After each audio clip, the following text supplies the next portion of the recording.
Hello দর্শক, আসসালামু আলাইকুম। কেমন আছেন সবাই? আশা করছি সবাই অনেক ভালো আছেন। আমিও আল্লাহর রহমতে অনেক ভালো আছি। আজ আবারও হাজির হয়ে গেলাম নতুন একটি নাস্তার রেসিপি নিয়ে। আজকে আমি আপনাদের শুধুমাত্র 2টি আলু দিয়ে আলুর কুরকুরে চিপস তৈরি করে দেখাবো। এই চিপস বাহির থেকে না কিনে বাসায় কিছু উপকরণ দিয়ে খুব সহজেই তৈরি করে নেওয়া যায়। আশা করছি এই রেসিপিটি বাসার ছোট থেকে বড় সবাই খুবই পছন্দ করবে। তো চলুন রেসিপিটি দেখে নিচ্ছি। কুরকুরে চিপস তৈরি করার জন্য প্রথমে লাগবে আলু। এই চিপস তৈরি করার জন্য এখানে আমি 2টি মিডিয়াম সাইজের আলু নিয়েছি। যে যতটুকু চিপস বানাতে চান সে অনুযায়ী আলু নিয়ে নেবেন। কুরকুরে আলুর চিপস তৈরি করার জন্য আলুটা যেন ভালো মানের হয়।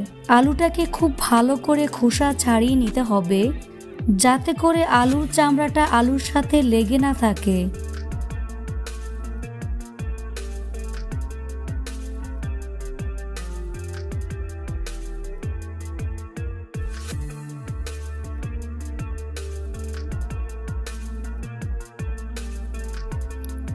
তো আলুর খোসা ভালো করে ছাড়িয়ে নিয়েছি। এবার একটি মিক্সিং বলে পর্যাপ্ত পরিমাণ পানি নিয়ে নিচ্ছি।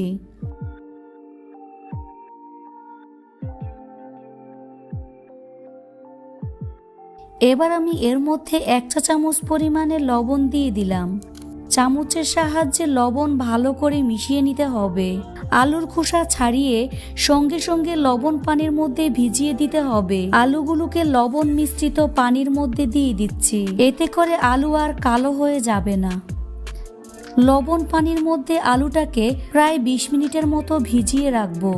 20 মিনিট পর দেখুন আলুর মধ্যে যে কষ ছিল তা লবণ পানির সাথে চলে গিয়েছে। আলুগুলো পানি থেকে উঠিয়ে নেব। এবার আলুটাকে কেটে নিতে হবে। এখান থেকে একটি আলু নিয়ে পাতলা করে কেটে নিচ্ছি। তবে খুব বেশি পাতলা করা যাবে না, আবার খুব বেশি মোটাও হবে না।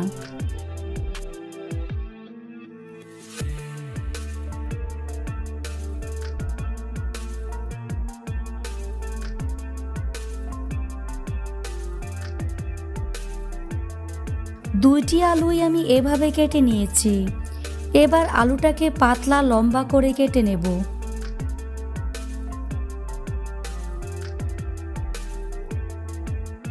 দেখুন আমি আলুগুলোকে কিভাবে কেটে নিয়েছি। একই রকম পাতলা লম্বা করে সবগুলো কেটে নেব। চেষ্টা করবেন আলুগুলোকে একইভাবে কেটে নিতে। যেভাবে আমরা আলু ভাজি করে থাকি ঠিক তেমনইভাবে কেটে নিতে হবে। এবার আরেকটি মিক্সিং বল নিয়ে কেটে রাখা আলুগুলোকে উঠিয়ে নিচ্ছি।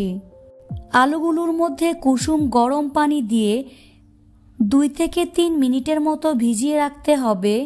তারপর হাত দিয়ে কষলে ধুয়ে পরিষ্কার করে নিতে হবে। কয়েকবার পানি চেঞ্জ করে ধুয়ে আলুর গা থেকে কষ ছাড়িয়ে নিতে হবে। তো আলুগুলোকে ধুয়ে পরিষ্কার করে নিয়েছি। কুসুম গরম পানি দিয়ে ধোয়ার পর আলুর কালারটা চেঞ্জ হয়ে এসেছে। এবার আলুগুলোকে এইরকম সুতি পাতলা কাপড়ের উপরে ঢেলে দেব। আলুর মধ্যে যে এক্সট্রা পানি আছে তা ভালো করে শুকিয়ে নিতে হবে।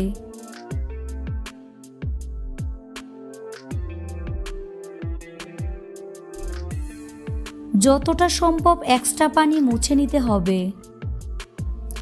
কাপড় দিয়ে এভাবে চেপে চেপে এক্সট্রা পানিগুলো মুছে নিচ্ছি।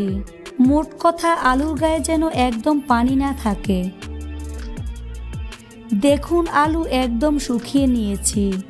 এবার এর মধ্যে দিয়ে দিচ্ছি 1 চা চামচ পরিমাণে ধনিয়া পাতা কুচি, 1 চা চামচ পরিমাণে কাঁচামরিচ কুচি, দিয়ে দিচ্ছি 1/4 চা চামচ পরিমাণে গোলমরিচের গুঁড়া, 1/2 চা চামচ পরিমাণে গরম মশলার গুঁড়া দিয়ে দিচ্ছি, 1/2 চা চামচ পরিমাণে মরিচের গুঁড়া, 1/2 চা চামচ পরিমাণে ধনিয়ার গুঁড়া, 2 টেবিল চামচ পরিমাণে কর্নফ্লাওয়ার দিয়ে দিচ্ছি।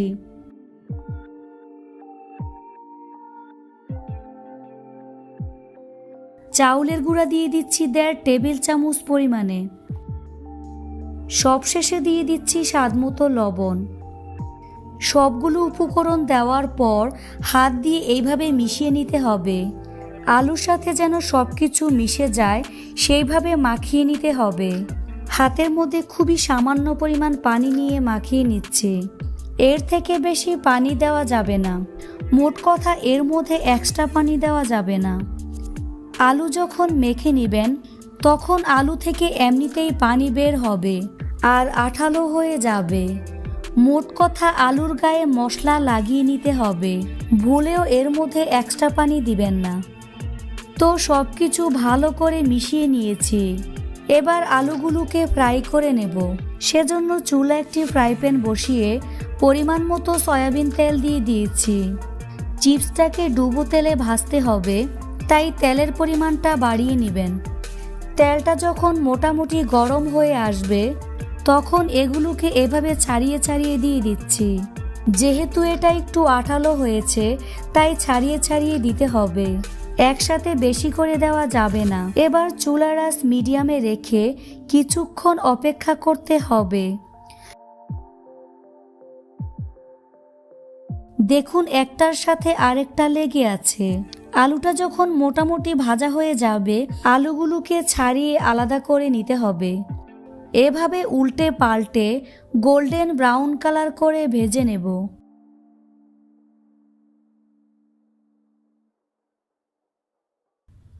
আলুগুলো ভাজা হয়ে গিয়েছে।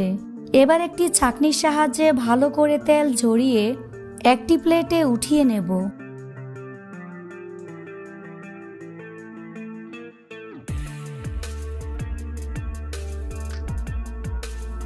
বাকিগুলোকেও একইভাবে ভেজে নিতে হবে। আলুগুলো দেওয়ার পর সঙ্গে সঙ্গে নেড়ে দিবেন না, তাহলে আলুর গা থেকে মশলাগুলো পড়ে যাবে। আলুটাকে 2 থেকে 3 মিনিট ভাজার পর ছাঁকনি দিয়ে ছাড়িয়ে নিতে হবে।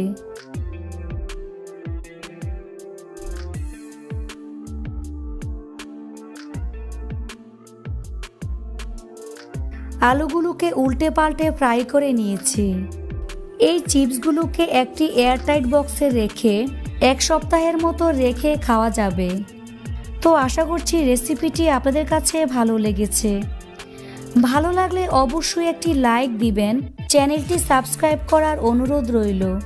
আজ এখানেই বিদায় নিচ্ছি। সবাই অনেক ভালো থাকবেন। আল্লাহ হাফেজ।